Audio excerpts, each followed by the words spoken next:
નમસ્કાર, મેટ્રો ન્યૂઝમાં હું છું બિનલ। હવે જોઈએ સમાચાર વિગતવાર। મહાનગરના મહત્વના સમાચાર પર એક નજર કરીએ। વાત સૌપ્રથમ અમદાવાદની કરીએ। વેક્સિનનો પ્રારંભ થઈ ચૂક્યો છે। 18 થી 44 વર્ષની ઉંમરના લોકોને કોરોનાની વેક્સિન આપવામાં આવી રહી છે। 76 અર્બન હેલ્થ સેન્ટરમાં પ્રક્રિયા હાથ ધરવામાં આવેલી છે। તો ગુજરાતના 36 શહેરોમાં કર્ફ્યુ અંગે આજે નિર્ણય થઈ શકે છે। વાવાઝોડાના કારણે 3 દિવસ નિયંત્રણો લંબાવવામાં આવ્યા હતા। સરકાર બજારો ખોલવા અંગે મંજૂરી આપી શકે છે, તો રાજ્યભરના વેપારી સંગઠનો નિયંત્રણો હટાવવાની માંગ કરી રહ્યા છે। વાત કરીએ સુરતની, તો પોલીસની નવી પહેલ સામે આવી રહી છે। વાહન ટ્રાફિક દંડ હવે કેશલેસ રહેશે। ખાનગી બેંક સાથે ટાઈઅપ કરવામાં આવ્યું અને 50 થી વધુ મશીનો ટ્રાફિક પોલીસને આપવામાં આવ્યા। તો જૂનમાં વાવાઝોડામાંથી તરાજી સર્જાઈ છે। 125 ગામોમાં વીજળી ગુલ થઈ ચૂકી છે। પીજીવીસીએલની 145 ટીમ હાલ કાર્યરત છે।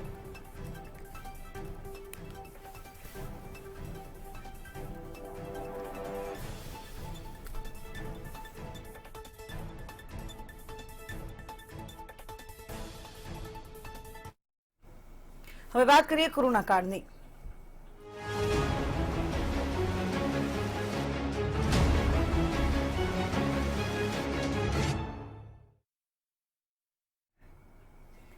તો ગુજરાતની અંદર 36 શહેરોની અંદર રાત્રિ કર્ફ્યુ ચાલી રહ્યો છે અને મિની લોકડાઉન જેવી સ્થિતિ છે। તેવામાં આજે આ અંગે નિર્ણય લેવામાં આવી શકે છે। વાવાઝોડાના કારણે 3 દિવસ આ નિયંત્રણો લંબાવવામાં આવ્યા હતા। તો નિયંત્રણો જે છે તેને લંબાવવામાં આવશે કે તેનો અંત આવશે, તેમાં છૂટછાટ આપવામાં આવશે, તેનો નિર્ણય આજે લેવામાં આવશે। મિની લોકડાઉનમાં આપી શકાય છે છૂટછાટ। બજારો ખોલવા અંગેની છૂટછાટ આપવાની મંજૂરી હોઈ શકે છે। નિયંત્રણ હટાવવા રાજ્યભરના વેપારી સંગઠનો તો માંગ કરી જ રહ્યા છે। કોરોના કેસમાં પણ નોંધપાત્ર ઘટાડો થવા આવ્યો છે। રાત્રિ કર્ફ્યુ યથાવત રાખી શકે છે સરકાર। આજે સાંજે ગાંધીનગર ખાતે કોર ગ્રુપની બેઠક પણ મળવાની છે। મોડી સાંજે સરકાર કરી શકે છે મહત્વની જાહેરાત। મિની લોકડાઉન રહેશે કે નહીં તેની મુદ્દે વાત કરીએ તો 36 શહેરોમાં હાલ કર્ફ્યુ અંગેનો નિર્ણય સાંજે જાહેર કરવામાં આવશે। વાવાઝોડાના કારણે 3 દિવસ લંબાવવામાં આવ્યા હતા તમામ નિયંત્રણો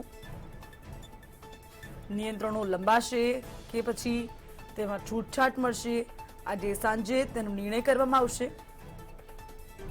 મિની લોકડાઉનમાં છૂટછાટ આપવામાં આવે તેવી શક્યતાઓ હાલ તો વ્યક્ત કરવામાં આવી રહી છે।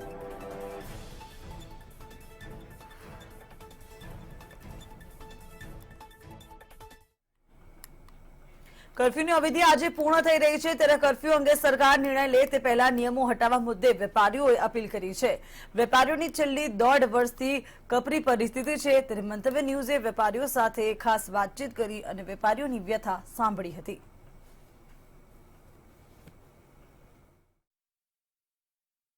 કોરોનાના કેસ વધતા સરકારે ફરીથી જે કર્ફ્યુ લાગુ કર્યો હતો તેનો આજે જે અવધિ છે તે પૂર્ણ થવાની છે। ત્યારે કારણે તમામ જે વેપાર ધંધા હતા તે બંધ જોવા મળતા હતા, પરંતુ હવે જ્યારે આજે કર્ફ્યુની અવધિ પૂર્ણ થઈ રહી છે ત્યારે વેપારીઓ ખાસ કરીને સરકારને અપીલ કરી રહ્યા છે। મંતવ્ય ન્યૂઝ સાથે ખાસ કરીને જે વેપારીઓ છે તેમને પોતાની વ્યથા રજૂ કરી છે।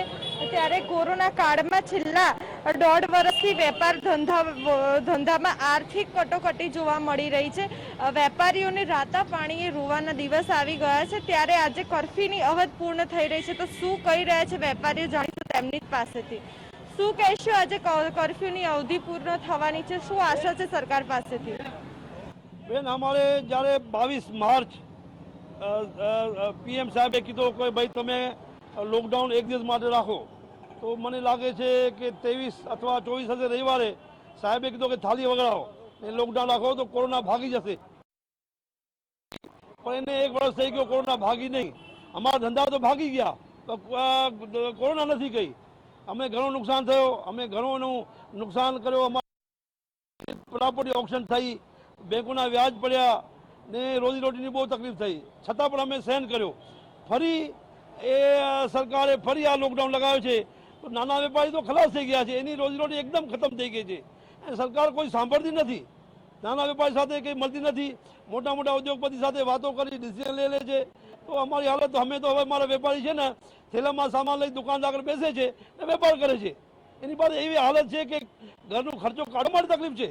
તો અમે સરકારને હાથ જોડી અપીલ કરીએ છીએ, અમારી વાત સાંભળો, અમારે ધ્યાન રાખો, નહીં તો અમે પછી એવું નહીં થાય કે અમે સક્ષમ દુકાન ખોલી નાખીએ।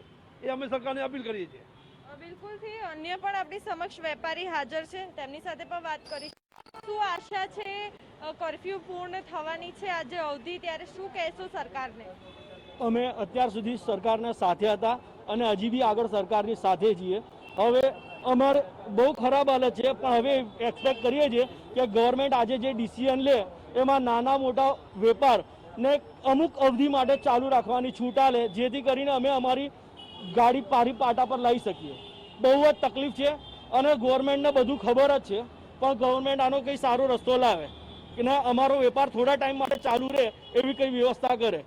આજે જે ડિસિઝન આવે એ અમારા હિતમાં આપે એવી અમે અપેક્ષા રાખીએ છીએ ગવર્મેન્ટથી। બિલકુલથી આપણી સમક્ષ અન્ય પણ વેપારીઓ હાજર છે, તેમની સાથે પણ આપણે વાત કરીશું। શું કહેશો, કેટલું નુકસાની ભોગવવાનો વારો આવ્યો છે છેલ્લા 1.5 વર્ષથી વેપારીઓને? અમે છેલ્લા 1.5 વર્ષથી એમ સમજો તો ખાલી ઘરના ખર્ચા નીકળે છે એટલું જ ધંધામાં જ છીએ। ધંધામાં કોઈ એક્સ્ટ્રા કામ અમે કરી શક્યા નથી। ઘણીવાર અમે એવી ઈચ્છા હોય છે કે ભાઈ ધંધામાં અમે કંઈ આગળ વધીશું, પણ આ લોકડાઉન, કર્ફ્યુ, આ તે બિલકુલ પડી ભાંગ્યા છે। બસ મહેરબાની કરીને સરકાર થોડું જોવે, અમે હાથ જોડીએ છીએ, અમે વેપારીઓનું કંઈ નિરાકરણ કરે, મહેરબાની। બિલકુલથી અન્ય પણ વેપારી છે, તેમની સાથે પણ વાત કરીશું। શું કહેશો તમે, કારણ કે જો કર્ફ્યુ લંબાવવામાં આવશે અને વેપાર ધંધા નહીં કરવામાં આવે તો વેપારીઓની આગામી દિવસોની પરિસ્થિતિ શું જોવા મળી શકે છે? પરિસ્થિતિ તો બહુ ખરાબ થવાની છે। જેમ જેમ આમ લોકડાઉન વધારતા જાય છે, અઠવાડિયું એવી રીતે અમારી પરિસ્થિતિ ખરાબ બહુ થતી જાય છે। અમે ઓછીના પૈસા લઈને, વ્યાજના પૈસા લઈને કે અમે ઘર ચલાવીએ છીએ। બહુ એકદમ ખરાબ પરિસ્થિતિ થઈ ગઈ છે। અમારા મેઘરાજભાઈએ, ચેરમેન સાહેબે કીધું હતું, જેમ અમે ગવર્મેન્ટની બધી વાતો માની, એ લોકોએ કીધું થાળી વગાડો, દીવા જલાવો, આ કરો, તેમ કરો, અમે બધું કર્યું। પણ અમારી હાથ જોડીને એક રિક્વેસ્ટ છે કે હવે અમે અમારાથી સહન નથી થતો, આ દુકાનો અમારે ખોલવા દો, નકર તો અમારે મરવાનો વારો આવી જશે। બહુ દુઃખદવાળી વસ્તુ છે। અમે બહુ હેરાન પરેશાન થઈ ગયા છીએ। અમારા બધા ભાઈઓ આ બેઠા છે, આ બધા જોડે તમે પરિસ્થિતિ પૂછી લો। ખાવાના ફાંફા થઈ ગયા છે। આટલા દિવસોથી દુકાન બંધ હોય, પૈસા આવે ક્યાંથી? અમારે પગારો ચૂકવવાની હોય, ભાડા ચૂકવવાના હોય, આ એ લોકો ગવર્મેન્ટ બધી વસ્તુઓના ભાવ વધારતી જાય છે, ટેક્સ વધારતી જાય છે, પેટ્રોલમાં ભાવ વધારતો જાય છે બધા। પણ પબ્લિક જશે ક્યાં? ધંધા રોજગાર ખુલશે તો કંઈક થશે ને। અમારી હમણાં બહુ નબળી પરિસ્થિતિ છે। ગવર્મેન્ટના તરત કે એનો ઉપાય લાવવું પડશે। ધન્યવાદ। બિલકુલથી તો હતા વેપારીઓ કે એમની સાથે આપણે વાત કરી, તેઓએ પોતાની જે વ્યથા હતી તે મંતવ્ય ન્યૂઝ સાથે ખાસ જણાવી, સાથે સાથે સરકારની પણ અપીલ કરી, કારણ કે છેલ્લા 1.5 વર્ષથી જે વેપાર ધંધો છે તેની કમર તૂટી ગઈ છે। આર્થિક કટોકટીનો સામનો જે વેપારીઓ છે તે વેપારીઓ કરી રહ્યા છે, તેમને 2 ટંક ભોજનના પણ હાલ ફાંફા પડી રહ્યા છે। ત્યારે તેઓએ ખાસ સરકારને રજૂઆત કરી છે કે જે કર્ફ્યુની મુદત છે તે પૂર્ણ થઈ રહી છે તો તેમને વેપાર ધંધો રોજબરોજ કરવા દે, તે ચોક્કસથી જે નિયમો છે, કોરોનાના ગાઈડલાઈન છે તેનું પાલન કરીને તેમને ફરીથી ધંધા રોજગાર કરવા દે તેવી તેમને અપીલ કરી છે। કેમેરામેન ઉમેશ સાથે માનસી પટેલ, મંતવ્ય ન્યૂઝ, અમદાવાદ। તો સુરતની અંદર પણ વેપારીઓ દ્વારા જે રીતે કહેવામાં આવ્યું છે કે સરકાર હવે તેમને થોડી છૂટછાટ આપે, કેમ કે રોજગાર ધંધામાં તેમને ખૂબ હાલાકી પડી રહી છે। કોરોના કાળની અસર વેપાર ઉપર થઈ રહી છે। એક તરફ કર્ફ્યુ નાખવામાં આવી રહ્યું છે, તો બીજી તરફ દુકાનો બંધ હોવાને કારણે વેપારીઓની હાલત ખૂબ જ ખરાબ થઈ રહી છે। આપણી સાથે કેટલાક વેપારીઓ જોડાયા છે, એમની સાથે વાત કરીશું કે વેપારની હાલત કફોલી થઈ ચૂકી છે, ત્યારે વેપારીઓનું શું કહેવું છે, સરકાર પાસે શું અપેક્ષા છે, જાણવાની કોશિશ કરીશું। શેનો વેપાર છે આપણે? આપણે કાપડનો વેપાર છે। દુકાન બંધ થઈ જાય છે, કર્ફ્યુ છે 8 વાગ્યા પછી, કેટલી અસર થાય વેપાર? વેપારમાં ઘણી અસર થાય છે। વેપારી નાનો વેપારી છે, એને દેવો હોય છે, એને ટેક્સ ભરવાનો હોય છે, એને બિલ ભરવાના હોય છે, એને માણસોની પગાર ચૂકવવાની હોય છે, અને બીજા ઘણા દેવા હોય છે। એને ચૂકવવા માટે એને પાસે એક જ જરિયો છે, એ એની દુકાન છે, અને દુકાન જ બંધ થઈ જશે એટલે એનો રોજગાર જ બંધ થઈ જાય છે। એટલે રોજગાર જ બંધ થઈ જશે તો એ ક્યાંથી પૈસા ચૂકવવાનો છે? એટલે ઘણી તકલીફ થાય છે। વેપારી અને વેપાર તકલીફમાં મુકાયો છે। આપ જણાવશો કે सरकार પાસે શું અપેક્ષા રાખો છો? एक समय दीजिए पब्लिक को, क्या इतना टाइम से इतना टाइम, 2 घंटे 4 घंटे 6 घंटे समय दीजिए पब्लिक को, क्या उसमें धंधा भी कर पाएगा और थोड़ा बहुत कर्जा भी निकलेगा, और जो आदमी स्टाफ में काम कर रहा है उसको सैलरी भी जाएगी तो उसका भी घर चलेगा थोड़ा बहुत। लोग बिना बोले बहुत गाँव जा रहे हैं, यहाँ नुकसान बहुत हो रहा है, क्या फायदा फायदा हो तो कुछ बताओ, हमको पता चले। व्यापार चालू થાય એવી એક અપેક્ષા છે। आप बताइए कि किस प्रकार की अपेक्षा है सरकार से, क्योंकि अभी व्यापार तो पूरा खत्म हो रहा है। व्यापार तो पूरा बंद है, अभी लाइट बिल और वेरा बिल ये कहाँ से भरेंगे हम? सरकार ने कोई टैक्स माफ नहीं किया अभी तक, हम कहाँ से भरेंगे? व्यापारी वैसे ही मर रहे हैं, खाने के लिए अनाज नहीं, कुछ नहीं, सब्जी नहीं, कुछ नहीं, सब बंद पड़े हैं। વેપારીની આ વેદના છે, તેઓને ટેક્સમાં રાહત નથી મળી। आप बताइए कि म्यूनसिपालिटी और सरकार से क्या अपेक्षा है, क्योंकि व्यापार बंद हो रहा है, टैक्स बढ़ रहा है। व्यापार बंद होने से क्या है कि व्यापारी लोगों को बहुत कठिनाई हो रही है। उसके लिए हमारा तो यही कहना है व्यापारी वर्ग से उसमें कोई राहत छूट देवे तो सबका काम होवे, आपका भी काम होगा, हमारा भी रहे। हमारा कहना यही कि अभी या तो सबको लॉकडाउन करो, पूरे मार्केट बंद करो, या फिर सबको चालू रखो। ऐसा नहीं है कि भी सब्जी वाले खोल रहे हो, सब मेरे कहने वाले दिन पर दुकान चालू कर रखा है, हाउसिंग में सब्जी मार्केट पूरा चालू है, वहाँ लोगों को कोरोना की अपेक्षा नहीं होती क्या? व्यापारी को बंद करने से कोरोना चला जाएगा क्या? ऐसा मुमकिन है? ये होने वाला ही नहीं है। रात के कर्फ्यू से कितनी असर हो रही है व्यापार पे? रात के कर्फ्यू में से कोई कर्फ्यू का असर नहीं है यहाँ पर। रात को 9 बजे के बाद 10 बजे के बाद पुल के पे 150-200 आदमी अपनी रोज घूमने निकलती है। अब वहाँ कर्फ्यू नहीं होता है क्या? वो कर्फ्यू लगा, लॉकडाउन लगाओ तो नहीं निकलना चाहिए ना पब्लिक को, उससे भी हमारे व्यापार में बहुत असर पड़ रहा है। हमारा तो एक ही कहना है, या तो सबको लॉकडाउन पूरा कर दो पूरा, या फिर सबको खुला कर दो आप। વેપારીઓની વેદના છે, તેમનો વેપાર ધંધો પડી ભાંગ્યો છે, નષ્ટ થઈ રહ્યો છે, કારણ કે એક તરફ કોરોના કાળમાં કર્ફ્યુની પરિસ્થિતિ, તો દુકાન ખુલ્લી રાખવાનો સમય નથી મળતો, એટલે વેપારીઓનું એ જ કહેવું છે કે કરો તો પૂરું લોકડાઉન કરો અથવા તો પૂરી છૂટ આપો, જેથી કરીને વેપાર ધંધો ફરીથી બેઠો થઈ શકે। કેમેરામેન હેમંત વારસુલ સાથે સંજય મહંત, મંતવ્ય ન્યૂઝ, સુરત। હવે વાત કરીએ રસીકરણના રોડમેપ પર।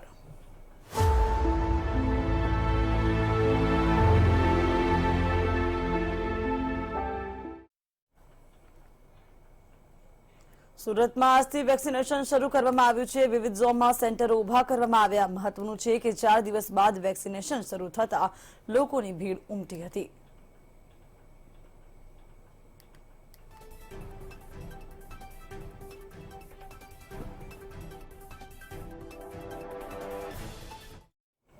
વડોદરામાં પણ વેક્સિનેશન પુનઃ શરૂ કરવામાં આવ્યું। વેક્સિનેશન શરૂ કરાતા જ એસએસજી હોસ્પિટલમાં હોબાળો થયો હતો। વેક્સિનેશન માટે 2 ડોઝ વચ્ચેનો સમય વધારતા મૂંઝવણ થઈ હતી। જાણકારી વિના પહોંચેલા નાગરિકો અટવાયા હતા, તો રસીકરણ માટે સમય 42 થી વધારીને 84 કરાતા લોકોએ હોબાળો મચાવ્યો હતો। જો વડોદરામાં પણ વેક્સિનેશનની શરૂઆત આજથી થઈ છે, પરંતુ ગેપ બાદ આજે જ્યારે વેક્સિનેશન શરૂ થયું છે ત્યારે વિવાદ શરૂ થયો છે। એસએસજી હોસ્પિટલ ખાતેના દ્રશ્યો છે કે જ્યાં 45 વર્ષથી વધુ વયના લોકો અહીંયા રસી મુકાવવા આવી રહ્યા છે, પરંતુ 42 દિવસનો જે ગેપ હતો તેને વધારીને 84 દિવસનો અચાનક કરી દેવામાં આવતા લોકો પરેશાન થઈ રહ્યા છે। આ એક નાગરિક છે, તેઓ આવ્યા હતા અહીંયા। કાકા, શું થયું હતું? ત્રીજા મહિનામાં મેં વેક્સિન લીધી, ત્રીજા મહિનામાં। આજે મને કે 28 દિવસ થઈ ગયા, નહીં મળે તમને। આજે પ્રિન્ટ નીકાળી છે, બધું કાઢ્યું છે, તોય નથી આપતા। હવે કે 28 દિવસ પછી આપજો। તમારે કેટલા દિવસ થયા છે? ત્રીજા મહિનામાં 29 તારીખે થયું। 43 દિવસ થઈ ગયા ને 42 દિવસ। આજે શું કહે છે? 84 દિવસે આવવાનું? આજે કે 84 દિવस થઈ ગયા। 4 दिन से लड़की रजा पार के घूम के यहाँ से इधर से उधर घूमती है। रजिस्ट्रेशन वगैरह करेंगे नहीं। रजिस्टर आया तो बोले अभी निकलेगा नहीं। તમે રજા નોકરી કરો છો, રજા પાડીને? મારી મિસિસ રિક્ષા, મારી બહુ રજા પાડીને નોકરી પરથી આવી છે। 3 દાડી રોજ ફરી વેક્સિન બંધ હતું હમણાં, તો ના હતા। આજે જાઓ એટલે કાંઈ નહીં થાય। આજે કે સર્ક્યુલર બહાર પડ્યો। સરકાર દ્વારા અચાનક 42 દિવસથી વધારીને જે ગેપ છે 84 દિવસનો કરી દેવામાં આવતા જ અહીં લોકો પરેશાન થઈ રહ્યા છે। અહીંયા જે વેક્સિનેશન પ્રક્રિયા સાથે જોડાયેલા જે ઓફિસર્સ છે તેમની સાથે વાત કરીશું। બેન, એમનું શું તકલીફ હતી? ડોઝ નથી આપવાનો અમને બીજું? हिंदी में बोलती हूँ, क्या गुजराती क्या समझ नहीं आता। क्या उनको क्या प्रॉब्लम है? वो बोल रहे हैं वो कि ऑलरेडी फर्स्ट डोज ले चुके हैं, पर उनका रजिस्टर्ड नहीं है, और अब वो बोल रहे हैं कि सेकंड डोज 84 डेज के बाद लेना है। उनका 84 डेज पूरा नहीं हुआ है, तो हम नहीं दे सकते हैं सेकंड डोज। ये 84 डेज का जो नियम है वो कब से लागू हुआ? 42 डेज था ना? 42 डेज पहले था, बट ये 2-3 दिन पहले हमारा 84 डेज हुआ है। तो आज से सेशन चालू है, तो आज से 84 डेज के बाद ही हम दे रहे हैं। 2 दिन पहले वो तूफान के कारण नहीं हो रहा था, आज से स्टार्ट हुआ है, तो 84 डेज के बाद हम नोटिस लगा चुके हैं कि फर्स्ट डोज के 84 डेज के बाद ही आपका सेकेंड डोज का लोगों को कैसे वैक्सीनेशन पता चलेगा? ऑलरेडी इन्फॉर्म किया था उन लोगों लगा के रखा है। तो यहाँ पहुँचेंगे बाद में उनको पता चलेगा। नोटिस बोर्ड पे सब कुछ लगा हुआ है, आपको अवेयर तो होना पड़ेगा, वो नोटिस बोर्ड पे देखना पड़ेगा, और सारे गाइडलाइंस हर जगह आ चुके हैं गवर्नमेंट के, तो वो आपको तो थोड़ा देखना पड़ेगा ना कहाँ है। तो મેડિકલ ઓફિસર્સ, અહીંના હેલ્થ ઓફિસર્સ અને જે વહીવટી તંત્ર છે તેમનું કહેવું છે કે સરકારની ગાઈડલાઈન આવી ગઈ છે। 42 દિવસનું જે પીરિયડ છે 2 ડોઝ વચ્ચેનો વધારીને 84 દિવસ કરી દેવામાં આવ્યો છે અને લોકોને તેનાથી માહિતગાર હોવું જોઈએ, પરંતુ સમસ્યા એ છે કે લોકોને આ વાતની જાણકારી જ નથી। 45 વર્ષથી વધુ વયના લોકો જ્યારે અહીંયા પહોંચી રહ્યા છે ત્યારે તેમને ખ્યાલ આવી રહ્યો છે કે અહીંયા જે 42 દિવસનો ગાળો હતો તે વધારીને 84 દિવસ કરી દેવામાં આવ્યો છે। એટલે વડોદરામાં આજથી વેક્સિનની શરૂઆત તો થઈ છે। વેક્સિનેશનની 46 સેન્ટરો પર વેક્સિન આપવામાં તો આવી રહી છે, પરંતુ ઘણી બધી જગ્યાએ આ પ્રકારની તકલીફોનો સામનો લોકોને કરવો પડી રહ્યો છે। આગળ વાત કરીએ તો રાજ્યમાં તાઉતે વાવાઝોડાને કારણે બંધ કરવામાં આવેલા રસીકરણને ફરી શરૂ કરવામાં આવ્યું છે। તો ગાંધીનગર ખાતે સરકારી દવાખાનામાં વેક્સિનેશન શરૂ કરાયું હતું। તો 10 કેન્દ્રોમાં 18 થી 45 વર્ષના વયના લોકોને અહીંયા રસી આપવામાં આવી રહી છે। કુલ 2000 જેટલા લોકોએ અત્યાર સુધીમાં રસી લઈ લીધી છે। વાવાઝોડા બાદ રાબેતા મુજબ વેક્સિનેશન શરૂઆત કરવામાં આવી છે, જેમાં 18+ થી 45 વર્ષના જે વ્યક્તિઓ છે તેમાં 10 સેન્ટર ઉપર અમે વેક્સિનેશનની કામગીરી ચાલુ કરી છે, તથા 45 વર્ષથી ઉપરના તમામ જે લાભાર્થીઓ છે જેમને ફર્સ્ટ ડોઝ અથવા સેકન્ડ ડોઝ લેવાનું છે તેના 5 સેન્ટર અમે ચાલુ કર્યા છે। ટૂંક સમયમાં ગુજરાતમાં જ કોરોનાની રસી કોવેક્સિનનું ઉત્પાદન શરૂ થઈ જશે। ગુજરાત સરકારની સંસ્થા જીબીઆરસી એટલે કે ગુજરાત બાયોટેક રિસર્ચ સેન્ટર આવતા સપ્તાહે કોવેક્સિનની ઉત્પાદક કંપનીની ભારત બાયોટેક સાથે એમઓયુ પર હસ્તાક્ષર કરવા જઈ રહી છે, જે બાદ ગુજરાતમાં કોવેક્સિનનું ઉત્પાદન શરૂ થશે।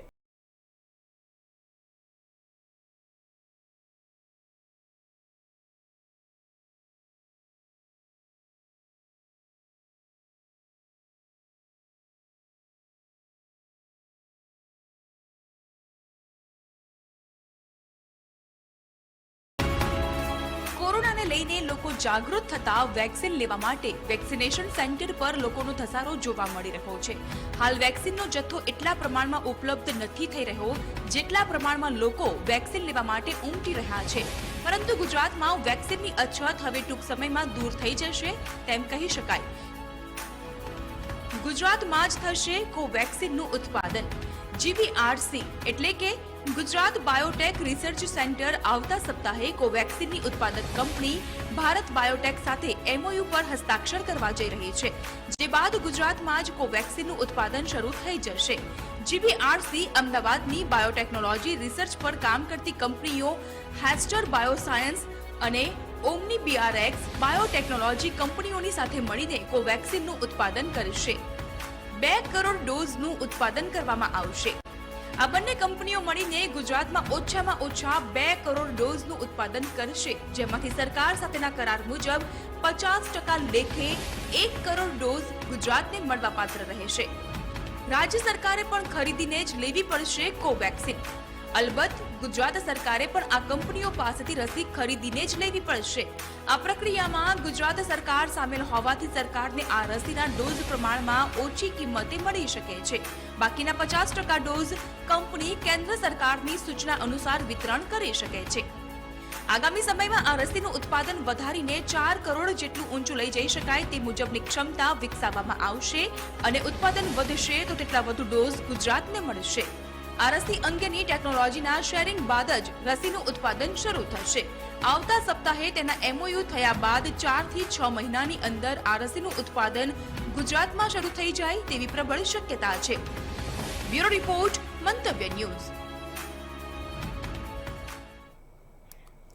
રાજ્યપાલ આચાર્ય દેવવ્રત દ્વારા કોરોના સેવા યજ્ઞ અંતર્ગત ઓક્સિજન કન્સન્ટ્રેટર્સ આપવામાં આવશે। કોરોના સેવા યજ્ઞ કાર્યક્રમમાં દેવવ્રત આચાર્યએ જણાવ્યું કે કોરોનાની બીજી લહેર બાદ રાજભવન તરફથી 1 લાખ કીટ આપવાનો નિર્ણય કરવામાં આવ્યો છે, જે મોટા ભાગે પહોંચી પણ ચૂક્યો છે। બીજી લહેરમાં ઓક્સિજનની ખૂબ જરૂર પડી છે, જેથી જ્યાં ઓક્સિજનની કમી છે ત્યાં મોકલવામાં આવશે। ઓક્સિજન કન્સન્ટ્રેટર્સ ત્યાં મોકલી આપવામાં આવશે।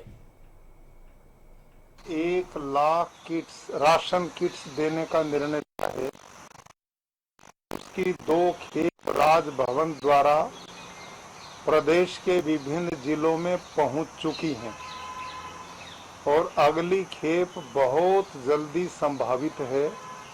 और ये कार्यक्रम जब तक 1 लाख राशन किट्स हम कोरोना वॉरियर्स तक नहीं पहुंचा देंगे तो यह प्रयास निरंतर चलता रहेगा। इसी के साथ पिछले दिनों श्री विजय शंकर शर्मा पेटीएम फाउंडेशन के હવે વાત કરીએ તો મે મહિનો અડધો વીતી ચૂક્યો છે। અમદાવાદ સહિત ગુજરાતમાં દરરોજ કોરોના કેસ ઘટી રહ્યા છે, પરંતુ હજુ પણ જરા સરખી ચૂક ફરી એકવાર કોરોના ચક્રવ્યૂહમાં અમદાવાદને ફસાવી શકે છે। પહેલા વેવ પછી આપણે કરેલી ભૂલોને કમસે કમ આ વખતે નહીં દોહરાવીએ।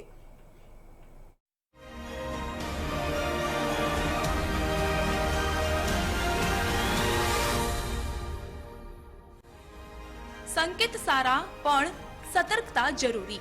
અમદાવાદમાં સુધરી રહી છે સ્થિતિ। કોરોનાના કેસમાં થઈ રહ્યો છે ઘટાડો। મેના પ્રથમ પખવાડિયામાં 56,000 થી વધુ કેસ, છતાં અમદાવાદમાં 50% ઓક્સિજન બેડ ખાલી। હજુ 25,000 થી વધુ દર્દી છે સારવાર હેઠળ। અમદાવાદમાં કોરોનાના નવા કેસની સંખ્યા રોજે રોજ ઘટી રહી છે। અમદાવાદમાં 25,000 થી વધુ દર્દીઓ હજુ પણ સારવાર હેઠળ છે, જેમાંથી 6,000 થી વધુ દર્દીઓ આઈસીયુમાં છે અથવા તો ઓક્સિજન બેડમાં સારવાર લઈ રહ્યા છે। રાહત આપતી સૌથી મોટી બાબત એ છે કે શહેરની હોસ્પિટલમાં 50% જેટલા ઓક્સિજન અને વેન્ટિલેટર બેડ ખાલી થઈ ચૂક્યા છે। લાંબી કતારો હવે ગાયબ છે। પેનિકનું પ્રમાણ ઓછું થયું છે। જો કે આ રાહત વરવી પરિસ્થિતિમાંથી થોડા સુધારાની છે। ચિત્ર હજુ પણ એટલું સારું નથી કે આપણે સતર્કતા ચૂકી જઈએ। કોરોનાનો સ્ટ્રેન ગમે ત્યારે થઈ શકે છે મ્યુટેટ। બ્લેક ફંગસની ઉપાધિ પણ વધારે છે ચિંતા। હજુ પણ 400 થી વધુ દર્દીઓ વેન્ટિલેટર પર। હજુ 1500 થી વધુ નોંધાય છે રોજિંદા કેસ। અમદાવાદીઓએ હજુ પણ બેવડી સાવચેતી રાખવાની જરૂર એટલા માટે છે કારણ કે કોરોનાનો સ્ટ્રેન ગમે ત્યારે મ્યુટેટ થઈ શકે છે। ઉપરાંત કોરોનાના દર્દીઓને જ થઈ રહેલા બ્લેક ફંગસના કેસ પણ સતત વધી રહ્યા છે। હજુ પણ 400 જેટલા દર્દીઓ વેન્ટિલેટર પર છે। અસંખ્ય દર્દી બાયપેપ પર પણ છે। આ આંકડો સામાન્ય ગણી શકાય નહીં। હજુ પણ રોજિંદા 1,500 થી વધુ કેસ નોંધાઈ રહ્યા છે। તેવામાં જો સતર્કતા ચૂક્યા અને પહેલા વેવ બાદ કરેલી ભૂલો જો બીજા વેવમાં પણ કરીશું તો પરિણામ માઠા આવી શકે છે। બ્યુરો રિપોર્ટ, મંતવ્ય ન્યૂઝ। કોરોનાના રિપોર્ટ માટે હવે કોઈએ લાઇનમાં ઊભું રહેવું નહીં પડે। કોરોનાનો ટેસ્ટ હવે ઘરમાં જ શક્ય બનશે, જેને લઈને આઈસીએમઆરએ રેપિડ એન્ટીજન ટેસ્ટ માટે કીટને મંજૂરી આપી છે।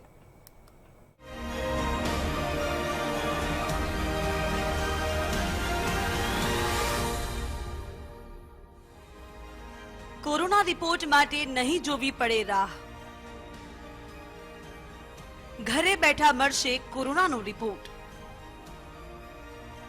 ઘરે જ કરી શકાશે કોરોનાનો ટેસ્ટ। ટેસ્ટ માટે નહીં ઊભું રહેવું પડે લાઇનમાં। કોરોનાનો ટેસ્ટ હવે ઘર પર જ કરી શકાશે। આઈસીએમઆરએ એક કીટને મંજૂરી આપી છે। આ કીટ દ્વારા ઘરમાં જ નાકથી કોરોનાના ટેસ્ટ માટે સેમ્પલ લઈ શકાશે। આઈસીએમઆરએ કોરોના ટેસ્ટ કીટને લઈને એડવાઇઝરી પણ જાહેર કરી છે। આઈસીએમઆર તરફથી જારી નિવેદન અનુસાર હોમ ટેસ્ટિંગ માત્ર સિમ્પ્ટોમેટિક દર્દીઓ માટે છે અથવા તો એવા લોકો જેવો લેબમાં કન્ફર્મ કેસના સીધા સંપર્કમાં આવ્યા હોય। હોમ ટેસ્ટિંગ કીટ બનાવનાર કંપનીએ જણાવેલા મેન્યુઅલ છે। ગૂગલ પ્લે સ્ટોર અને એપલ સ્ટોરમાંથી એપ ડાઉનલોડ કરવાની રહેશે। મોબાઈલ એપ દ્વારા પોઝિટિવ અને નેગેટિવ રિપોર્ટ મળશે। કીટ દ્વારા લોકોનો નેસલ સ્વેબ લેવાનું રહેશે। ટેસ્ટિંગ કરનાર લોકોએ સ્ટ્રીપનો ફોટો લેવાનો રહેશે। મોબાઈલ ફોન ડેટા સીધો ICMRના ટેસ્ટિંગ પોર્ટલ પર સ્ટોર થઈ જશે. રિપોર્ટ પોઝિટિવ આવશે તેમને સંક્રમિત માનવામાં આવશે. આ ટેસ્ટ બાદ અન્ય ટેસ્ટની જરૂર નહીં. પોઝિટિવ દર્દીને ICMR અને આરોગ્ય મંત્રાલયની ગાઈડલાઇન્સ માનવાની રહેશે. લક્ષણોવાળા જે દર્દીઓનું રિઝલ્ટ નેગેટિવ આવશે તેમણે RT-PCR ટેસ્ટ કરાવવાનું રહેશે. રેપિડ એન્ટીજન નેગેટિવ સિમ્પ્ટમેટિક લોકોને શંકાસ્પદ કોવિડ કેસ માનવામાં આવશે. RT-PCR ટેસ્ટનો રિપોર્ટ આવે ત્યાં સુધી હોમ આઇસોલેશનમાં રહેવું પડશે. આ સમગ્ર પ્રક્રિયામાં દર્દીની ગોપનીયતા યથાવત રહેશે. ઘરે બેઠા જ ટેસ્ટ થશે તેનાથી લોકો ટેસ્ટ કરાવવા બહાર નહીં નીકળે અને સંક્રમણ ફેલાવાનું જોખમ ઓછું થશે. આ પ્રકારની હોમ ટેસ્ટ કીટની ટેસ્ટિંગ વધારવાની સાથે જ ટેસ્ટ સેન્ટરો પર દબાણ પણ ઓછું થશે. બ્યુરો રિપોર્ટ, મંતવ્ય ન્યૂઝ. તો હાલ બુલેટિનમાં બસ આટલું જ. વધુ માહિતી અને સમાચાર માટે જોતા રહો મંતવ્ય ન્યૂઝ અને લોગ ઇન કરો www.mantavynews.com પર. નમસ્કાર.